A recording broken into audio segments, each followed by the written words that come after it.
राधे राधे सभी बहनों को। तो बहनों, मार्गशीर्ष का महीना चल रहा है और मार्गशीर्ष माह के शुक्ल पक्ष की एकादशी को मोक्षदा एकादशी कहते हैं, क्योंकि इसी दिन श्री कृष्ण ने महाभारत के युद्ध में कुरुक्षेत्र में अर्जुन को गीता का ज्ञान दिया था। इस बार यह एकादशी 11 दिसंबर 2024 बुधवार को है। मोक्षदा एकादशी का दिन व्रत रखकर श्री कृष्ण की पूजा करने को बहुत ही पुण्य माना गया है। पुराणों में इसका व्रत रखने का महत्व बताया गया है। मोक्षदा एकादशी तिथि जो प्रारंभ होगी 11 दिसंबर 2024 को तड़के यानी कि सुबह 3:42 पर। एकादशी तिथि समाप्त होगी 12 दिसंबर 2024 को मध्य रात्रि 1:09 पर। पारण तोड़ने का समय यानी पारण करने का समय 12 दिसंबर को सुबह 7:05 से 9:09 के बीच में होगा। पारण तिथि के दिन द्वादशी समाप्त होने का समय रात्रि 10:26 रहेगा और श्री कृष्ण की पूजा करने का शुभ मुहूर्त अमृतकाल प्रातः 9:34 से 11:03 तक रहेगा। गोधूली मुहूर्त शाम को 5:22 से 5:50 के बीच में रहेगा। इसके बाद 6:47 तक पूजा कर सकते हैं। मोक्षदा एकादशी व्रत के फायदे जान लेते हैं।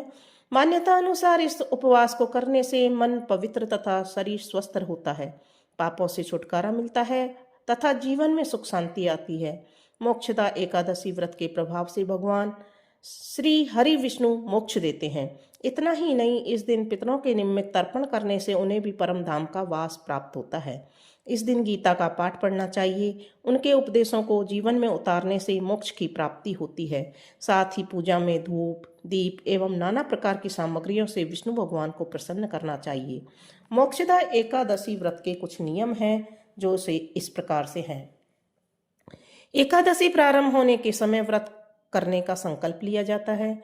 संकल्प के बाद में श्री हरि विष्णु के पूर्ण अवतार श्री कृष्ण की पूजा की जाती है। पूजा के बाद गीता पाठ किया जाता है। व्रत में फलाहार ले सकते हैं।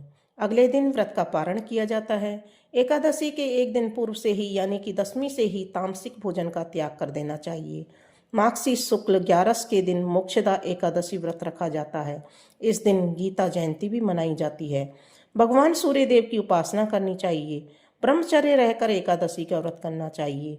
गीता जयंती या मोक्षदा एकादशी के दिन ब्रह्म मुहूर्त में उठकर श्री भगवान विष्णु का स्मरण करना चाहिए और ध्यान करके दिन की शुरुआत करना चाहिए। तत्पश्चात नित्य कर्म से निवृत्त होकर पानी में गंगा जल मिलाकर ओम गंगे का मंत्र का उच्चारण करते हुए स्नान और ध्यान करना चाहिए।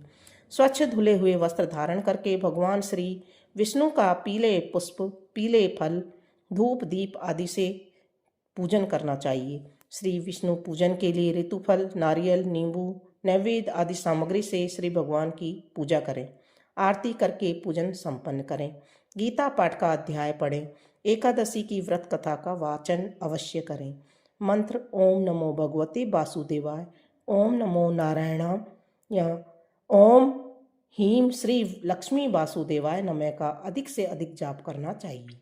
सायंकाल पूजन आरती के पश्चात प्रार्थना करके फलाहार करना चाहिए। इस व्रत में एक बार जल और एक फल ग्रहण कर सकते हैं।